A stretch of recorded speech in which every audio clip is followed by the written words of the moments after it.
अस्सलामुअलैकुम। I hope आप सब लोग खैरियत से होंगे। सबसे पहले आप सब लोगों को नया साल मुबारक। और इस साल के शुरू में मैं सोच रहा था कि क्या यानी कि अब हमारी ज़िंदगियों का मकसद है। हमारी ज़िंदगियों का मकसद दो हमारे पास चॉइसेस हैं। या तो हम ये जो एक डिक्टेटर आके बैठे हुए हैं, फौजियों ने कब्ज़ा किया हुआ है मुल्क के ऊपर, और आपको नज़र आ ही गया होगा कि किस तरीके से बदमाशी के साथ ये मुल्क चलाते हैं।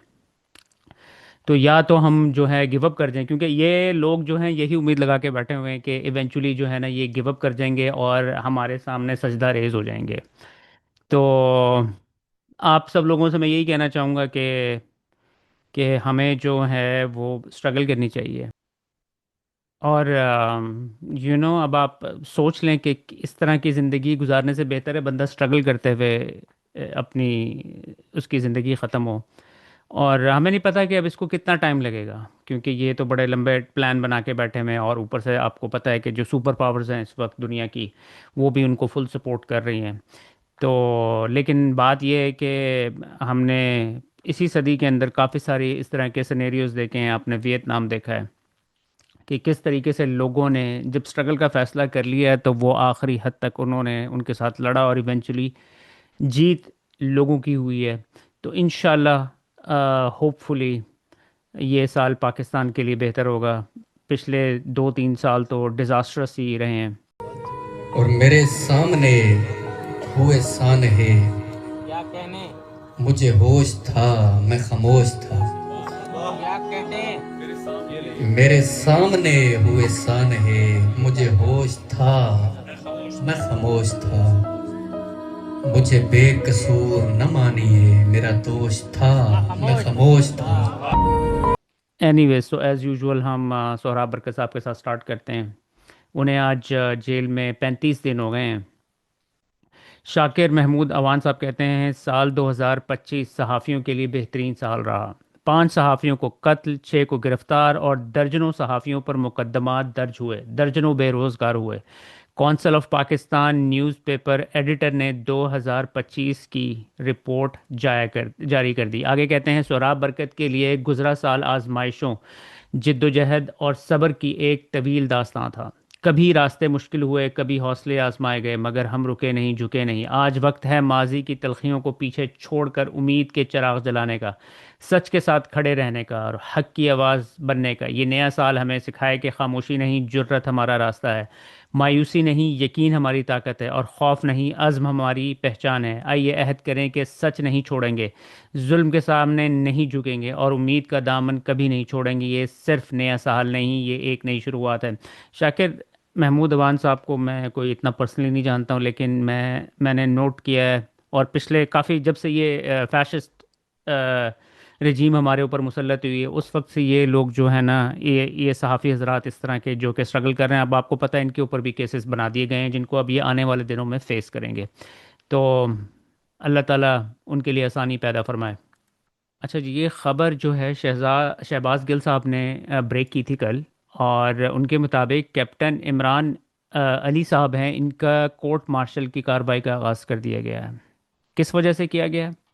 क्योंकि 26 नवंबर को जब इस फैशिस्ट रजीम ने लोगों का कत्लेआम किया था इस्लामाबाद में, उस वक्त ये एक वाहिद फौजी था जिसने खड़े होकर कहा था कि मैं अपने लोगों के ऊपर गोलियां नहीं चलाऊंगा। Let's listen to Shahbaz Gill साहब क्या कहते हैं इस हवाले से।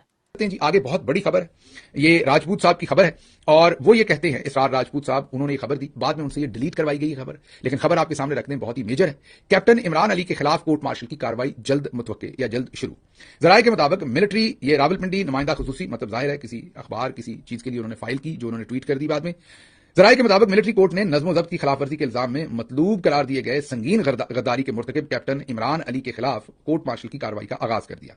जराये का कहना है कि कैप्टन इमरान अली ने 26 नवंबर 2024 को इस्लामाबाद के डी चौक में ड्यूटी के दौरान अपने सीनियर अफसरान के अहकामात मानने से इनकार किया था। इस मौका पर उन्होंने मुबैना तौर पर साबिक वज़ीर-ए-आज़म इमरान खान और पाकिस्तान तहरीक इंसाफ के हक में नारेबाजी की थी और अवाम को इंतहाई संगीन रियासत मुखालिफ कार्रवाइयों पर उकसाया। जराये के मुताबिक मज़कूरा अफसर इस वक्त इस्लामाबाद में तैनात थे और उन्होंने न सिर्फ अपनी मुकर्ररा ड्यूटी तर्क की बल्कि फौजी नज़्म ज़ब्त और सर्विस जो कवायद की भी खिलाफवर्जी की, जो कवानीन पाकिस्तान के तहत संगीन गद्दारी के जुमरे में आते हैं। मिलिट्री जराये का कहना है कि वाक़े के बाद मामले की इंक्वायरी शुरू की गई, जिसके नतीजे में मज़कूरा अफसर के 9 मई के वाक़यात में भी मुलव्वस होने के नाकाबिले तरदीद शवाहद मिले हैं, जिसके बाद अब बाकायदा तादीबी कार्रवाई आगे बढ़ाई जा रही है। इतलात के मुताबिक इल्जामात नोट किया, नाकाबिले तरदीद। अब इनको शवाहिद भी मिल गए कि 9 मई में ये मुलव्वस था।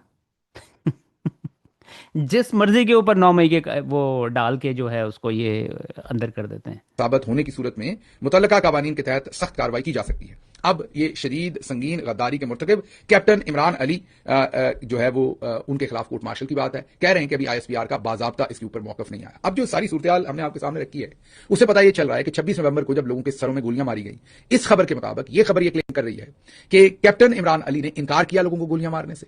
कैप्टन इमरान अली ने अपने जो सुपीरियर्स थे, सीनियर अफसरान थे, उनके जो अहकामात थे उनको नहीं माना, जिससे मिलिट्री का, आर्मी का नज़्म ज़ब्त जो है वो उन्होंने तोड़ दिया, जिस पर उन पर शदीद गद्दारी का जो है वो इल्जाम लगा है। मुकदमा चल रहा है और उसका उन पर कोर्ट मार्शल होगा। अब पाकिस्तान को जो कानून है, आइन है, और air marshal Asghar Khan case के अंदर सुप्रीम कोर्ट ऑफ पाकिस्तान की जजमेंट है, अनीता तुराब केस के अंदर जो सुप्रीम कोर्ट ऑफ पाकिस्तान की जजमेंट है, वो दोनों ये कहती हैं कि कोई भी गैर आइनी, गैर कानूनी अहकामात वो कोई भी दे वो मानने जरूरी नहीं। अब देखते हैं ये कैसे इन प्ले होते हैं। ये सारा मामला इस वक्त तो खैर आसिम लॉ है, उसके तहत वो कोई भी फैसला दे देंगे, लेकिन ये कोर्ट मार्शल इनका अब कैसे बनेगा ये हमारी समझ से बाहर है। क्योंकि अगर इन्होंने लोगों को, अपने ही शहरियों को गोली मारने से इनकार किया है तो फिर तो मेरा नहीं ख्याल कोई इन्होंने कानून तोड़ा है। कानून है कहाँ इस मुल्क में? जो जिस मर्जी के ऊपर जो मर्जी इल्ज़ाम लगा के आप उसको बंद कर देते हैं। कानून सब कुछ तो उन्होंने तबाह कर दिया है। मैं एक फौजी की बेटी, एक फौजी की बहन, एक फौजी की बीवी हूं और मुझे जितना गुस्सा है आप अंदाजा नहीं कर सकते कि मेरे वालिद तो गाजी थे सेकेंड वर्ल्ड वॉर में, उनको मुंह के ऊपर गोली लगी, उनको मिलिट्री क्रॉस मिला। कर्नल मोहम्मद जरीफ की मैं बेटी हूं, कप्तान टिक्का खान की मैं पोती हूं और मतलब कर्नल बदर की मैं बहन हूं, कमोडोर आजम मुमताज की मैं बीवी हूं। सो हमें जितना गुस्सा है इन काली भेड़ों का जो एस्टेब्लिशमेंट के अंदर बैठी हुई हैं, जिन्होंने तबाह कर दिया है कि पहले मैं फख्र से मेरा सर नहीं झुकता था कि मैं जब अपने बुजुर्गों के बारे में बात करती थी कि मैं एक मिलिट्री खानदान से हूं।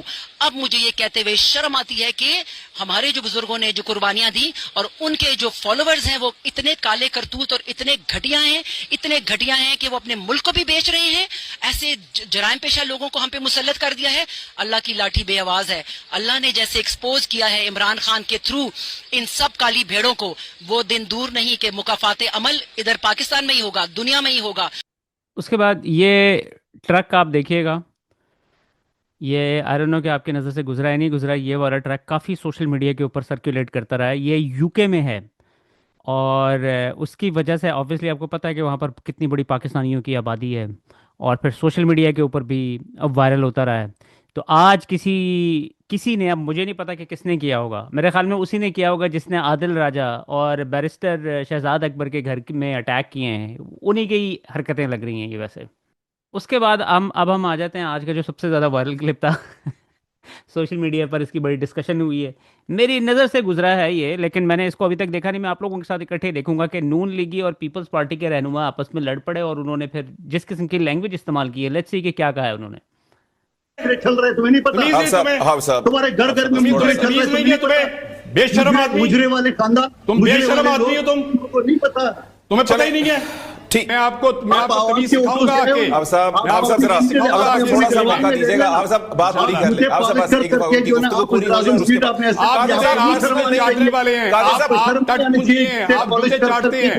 कादर साहब बस आप अपना सर पॉइंट सर जातिया पे उतरे बगैर अपना पॉइंट दे दें सर, वैसे नहीं हो सकता। आप सिर्फ ड्रामा करते हैं, आप सिर्फ ज़बानी डायलॉगबाजी करते हैं। आपको मैंने बड़ा फेस किया हुआ है, आप सिर्फ खाली डायलॉगबाजी करते हैं।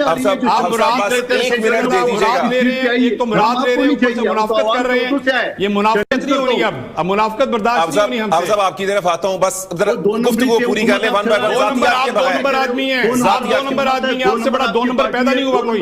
आप सब सर जातिया थोड़ा सा पॉइंट पैदा नहीं हुआ बंदोखेल साहब, आप 2 नंबर आदमी हैं, झूठे मार के मुंह से आप 2 नंबर आदमी हैं। चले चले चले आप जूते चाट के आते हैं, जूते चाट के। फौज के बारे में आज वजीर दफा बना, कौन से काबिलियत पे जूते आप सब पॉलिश नहीं, करके बस कोई भी जूते आपको- जूते चाट के नहीं आता सर, आपको छोड़ वजीर दें सर, ये आपको वजीर दिफा बना दें। महज इल्जाम चले। ये सलमान खानी ये सर ये ड्रामा तो नहीं आप सब चलेगा। बस जरा थोड़ा सा हाँ, मौका चले, दीजिए, ड्रामा बात पूरी हो जाए, नहीं, बात ये पूरी हो जाए, तरीका उनका नहीं पॉइंट है, पूरा। इस तरह से नहीं कादिर मंदोखेल इस साहब, तरह आप से साहब को मैंने रिक्वेस्ट की है, जरा आप अपना पॉइंट सर जातियात के उतरे नहीं, बगैर ये सर क्या अपना पॉइंट point क्लियर करते हैं? ये जातियात के ऊपर आ रहा है, ये जातियात नहीं, आपकी बकवास आप कर रहे हैं, आप बकवास कर रहे हैं, मिर्ची लग रही है इनको। आप भौंक रहे इनको क्यों हैं, मिर्ची आप लग रही है? बकवास कर रहे हैं, आप समझते क्या अपने आप को? सलमान आप ये साहब, नहीं Who are करेगा, you? सलमान इस तरह Who नहीं are करेगा you? जो।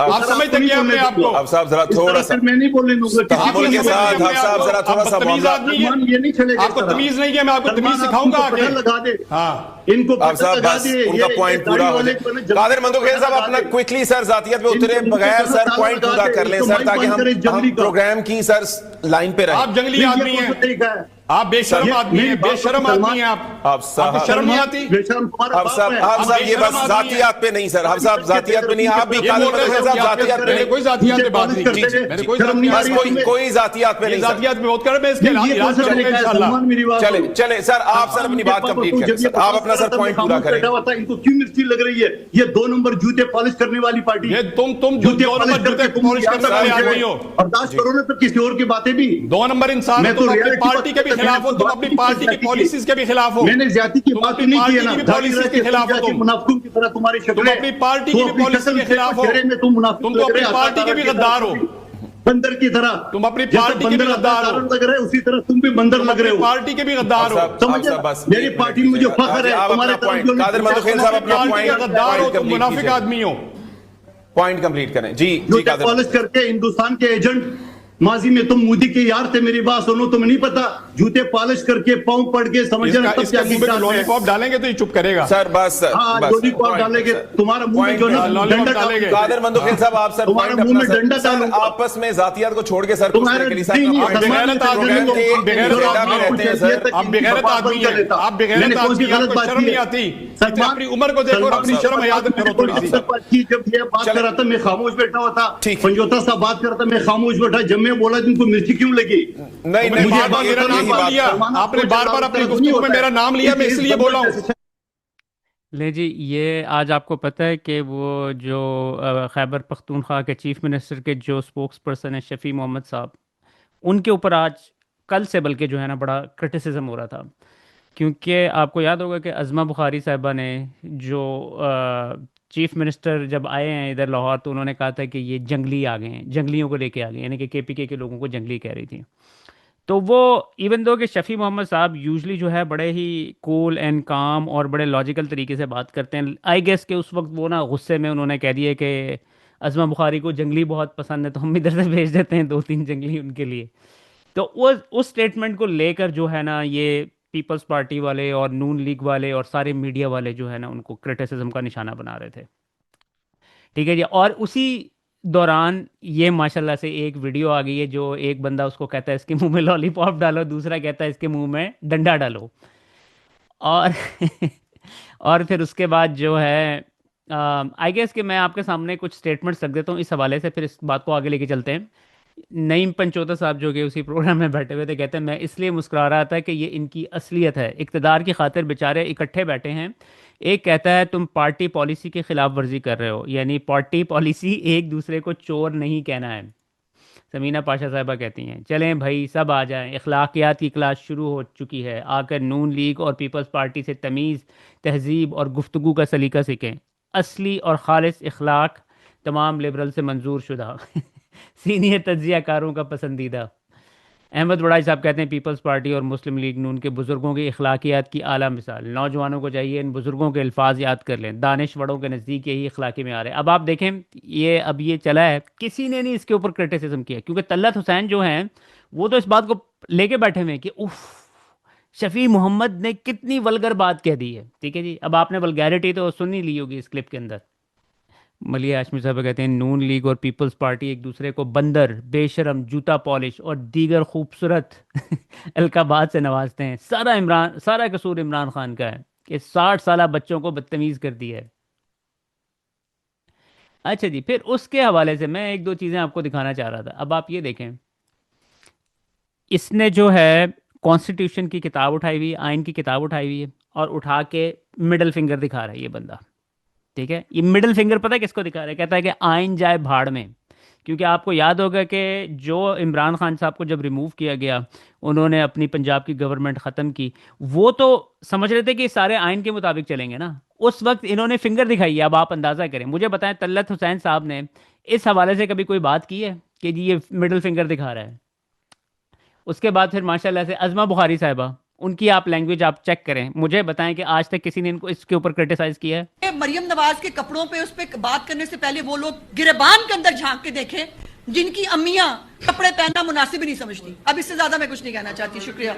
देख लीजिए, यानी कि लैंग्वेज आप चेक करें। अब आप ये देखें, पूरे पूरे इनके ऊपर प्रोग्राम हो रहे हैं। वो कह रहे हैं ख़वातीन के ख़िलाफ़ नाजेबा अल्फाज का इस्तेमाल करना पीटीआई का पुराना रवैया है। अच्छा, फिर उसके बाद ऑब्वियसली जब उनके ऊपर क्रिटिसिज्म हुआ है शफ़ी मोहम्मद साहब के ऊपर, तो उन्होंने आज इस बात के ऊपर अपोलोजाइज़ कर लिया। अब आपने सुन ही लिया होगा, मेरे ख्याल में बिलो द बेल्ट बात करनी ही नहीं चाहिए कभी भी। क्योंकि इनका जो इस वक्त स्टैचर बना हुआ है ना, चीफ मिनिस्टर केपीके का, सुहेल आफरीदी का, और इनका, वो ये है कि यार ये लोग बड़े कूल एंड काम तरीके से, और कोई जज्बाती इनके अंदर नहीं, जज्बातियत आपको नज़र नहीं आ रही है, और बड़े ही प्रॉपर तरीके से ये लोग चल रहे हैं। जब आप इस तरह की कोई बिलो द बेल्ट बात कर देते हैं ना, तो लोगों के दिमागों के अंदर जो है ना, आप थोड़ा सा डाउट भर देते हैं। यानी कि कॉन्शियसली नहीं, सब कॉन्शियस माइंड के अंदर जो है ना, लोगों के दिमाग में ये बात चली जाती है कि यार ये भी ज़रा थोड़ी सी ना उस तरह की बात करता है, आपको नहीं करनी चाहिए। और ये इनका बड़ा अच्छा जेस्चर था कि इन्होंने इस बात के ऊपर माफ़ी मांगी है, और होपफुली आइंदा इस तरह की लैंग्वेज नहीं यूज़ करेंगे। क्योंकि हम उधर से तो हम एक्सपेक्ट कर रहे हैं ना, यानी कि अज़मा बुखारी की पहली दफ़ा तो नहीं, वो तो है ही, यानी कि गटर का मुंह है ना वो तो गटर का ढक्कन है जब भी खुलता है वो। तो उनके साथ अपना कंपैरिजन नहीं करना चाहिए, उनके लेवल पे जाना ही नहीं चाहिए उन्हें। आपकी जो स्ट्रेंथ है, अवाम है, पूरी कौम आपके साथ खड़ी हुई है, तो आप एक बड़ी ही प्रोफेशनल तरीके से ज़बरदस्त सॉलिड किस्म की पॉजिटिव लैंग्वेज यूज़ करें। अगर आपने उनके ख़िलाफ़ भी बात करनी है तो आप दलाइल के साथ बात करें, जिस तरह अब तक आप करते आ रहे थे। उसके बाद शिपिंग कॉरपोरेशन का इंतज़ाम एनएलसी को सौंपने का फ़ैसला, क्योंकि उन्होंने 30% जो है इसके शेयर्स बाय कर लिए हैं। अब आप ये देखें कि ऑब्वियसली पाकिस्तान तो है ही कंगाल, उसके बाद इनके मिलिट्री के पास भी पैसे नहीं हैं, ये ऑब्वियसली भीख भूख मांगते फिर रहे हैं, मिन्नतें करते फिर रहे हैं। शहबाज शरीफ ने रिकॉर्ड ब्रेकिंग जो है ट्रिप्स लगा दी हैं, तो पैसे कहीं से नहीं आ रहे हैं। तो इसी वजह से इन्होंने पीआईए के ऊपर, अब आपके सामने है, 10 अरब रुपए दे के उसके ऊपर कब्जा कर लिया है। और इसका भी जो इंतज़ाम है अब, क्योंकि सबसे ज़्यादा इनके शेयर हैं 30%, तो इन्होंने अपने कंट्रोल में इसको कर लिया। तो अब आप देखें कि लग ऐसा रहा है कि जिस तरह नॉर्थ कोरिया में नहीं होता, सारे जो बड़े बड़े इदारे हैं ये अपने कंट्रोल के अंदर, पहले इन्होंने अदालतें अपने कंट्रोल में की, मीडिया पहले ही इनके पास अंडर कंट्रोल था। ये इनका जो प्लान है ना, ये मैं आपको बताऊं कि लॉन्ग टर्म प्लान है, क्योंकि इनको ये तो समझ आ गई है कि इमरान खान की सपोर्ट लोग कभी भी नहीं छोड़ेंगे, ना छोड़ सकते हैं। जो कुछ अब आपने कर दिया अब तो बिल्कुल इम्पॉसिबल है। तो अब इनका जो लॉन्ग टर्म प्लान है ना, अब ये है कि ये मुल्क की सारी चीज़ों के ऊपर, सारे इदारों के ऊपर कब्जे करने के इनके प्लान है, और यही सूरत हाल इस वक्त बनती हुई नज़र आ रही है। अब ये अगर यहाँ पर कर सकते हैं ना हुकूमत, तो ये आयरन फिस्ट के साथ ही कर सकते हैं। आयरन फिस्ट का क्या मतलब है कि सारे इदारे सब कुछ इन्होंने अपने कंट्रोल में, और जो कोई चूं चरा करें उसको ख़त्म करेंगे ये। उसके बाद कल आपके साथ मैंने शेयर की थी कि NA-130 की जो कामयाबी का नोटिफिकेशन था, उसे इलेक्शन कमीशन ने दुरुस्त करार दे दिया, तो नून लीग सेलिब्रेशन कर रही थी। हालांकि आपको, हम सबको पता है कि किस तरह यास्मीन राशिद, जिनको इन्होंने जेल में बंद किया हुआ, कितनी बुरी तरह उनको हराया नवाज शरीफ को उन्होंने। और जब उन्होंने दरख्वास्त दी है कि जी भाई रीकाउंटिंग करो, या उसकी इन्वेस्टिगेशन करो, फॉर्म 45 की फ्रेंसिक ऑडिट करो उसका, तो आगे से जवाब आया कि भाईजान ये आपकी टेक्निकल मिस्टेक हैं, इस वजह से ये हो ही नहीं सकते। टेक्निकल मिस्टेक क्या है जी? यास्मीन राशिद साहिबा ने दस्तखत नहीं किए हुए हैं, और उन्होंने देर से ये दरख्वास्त दायर की है। आज मोहम्मद ज़ुबैर साहब, जो कि पहले PMLN के अंदर थे, कहते हैं यास्मीन राशिद ने नवाज शरीफ को हराया तो रिटर्निंग अफसर से फॉर्म 47 पर दस्तखत करने का कहा गया, तो रिटर्निंग अफसर ने इनकार कर दिया। इस पर इनकी पिटाई की गई। कहानियां तो बहुत सी हैं कि मुतबादिल रिटर्निंग अफसर को पैसे देकर दस्तखत कराए गए। इसी हवाले से एजाज सैयद साहब क्या कहते हैं? अदालत से नवाज शरीफ के हक में फैसला आने के बावजूद इनकी जीत पर बड़े बड़े सवालिया निशानात हैं। मोहसिन नकवी इस वक्त निगरान वजीर आला थे। साबिक DG ISI Nadeem Anjum election की रात लाहौर में बरजमान थे। इस हलके के रिटर्निंग अफसर को इसी रात बदल दिया गया। आजकल जो चेयरमैन CDA रंधावा साहब हैं, ये इस वक्त कमिश्नर लाहौर थे। इनको भी बहुत सी चीज़ों का पता है। अयाज अमीर साहब कहते हैं प्रोपेगेंडे की इंतहा हो गई, लेकिन अवाम टस से मस नहीं हुए। सरकारी सच को कोई सच मानता ही नहीं है, और मातूब जमात और उसके लीडर के खिलाफ तमाम तर दशनाम तराजी का असर ये हुआ है कि राय अमा वहीं खड़ी है जहां 3 साल पहले थी। ना सख्ती का कोई असर, ना प्रोपेगेंडे का कोई फ़ायदा। और जिस तरह मुझे कमांडोज ने मुझे वहां से उठाया इस्लामाबाद हाई कोर्ट से, सारी दुनिया में बताया गया जिस तरह मुजरमों की तरह, और डंडे मार के और मार धाड़ करके मुझे वहां से लेके गए, तो सारी दुनिया में बताया गया कि इमरान खान को करप्शन में उठाया गया। याद रखें कि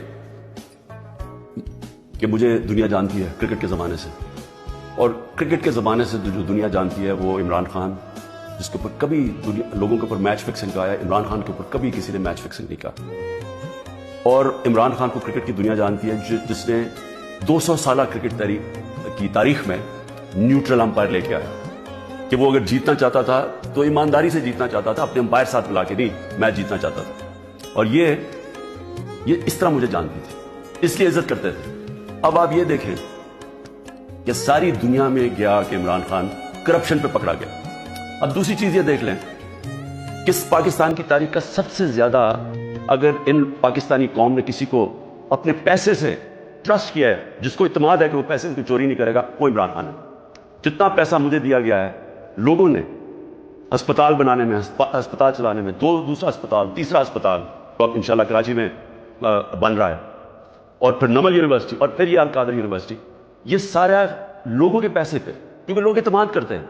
और ये सारी मैं बनाया उन लोगों के लिए, ना जो वो कैंसर का इलाज करवा सकते हैं और ना वो आला तालीम ले सकते हैं यूनिवर्सिटीज में, और पैसे देते जा रहे हैं। तो उस आदमी को, और खासतौर पर बैरून मुल्क पाकिस्तानी जो मुझे सबसे ज्यादा पैसा भेजते हैं, उनके सामने कहना कि ये चोरी के ऊपर पकड़ा गया है, सारी दुनिया में मेरी तौहीन की। मैंने इसलिए नैब चेयरमैन के ऊपर हर्जाना किया हुआ।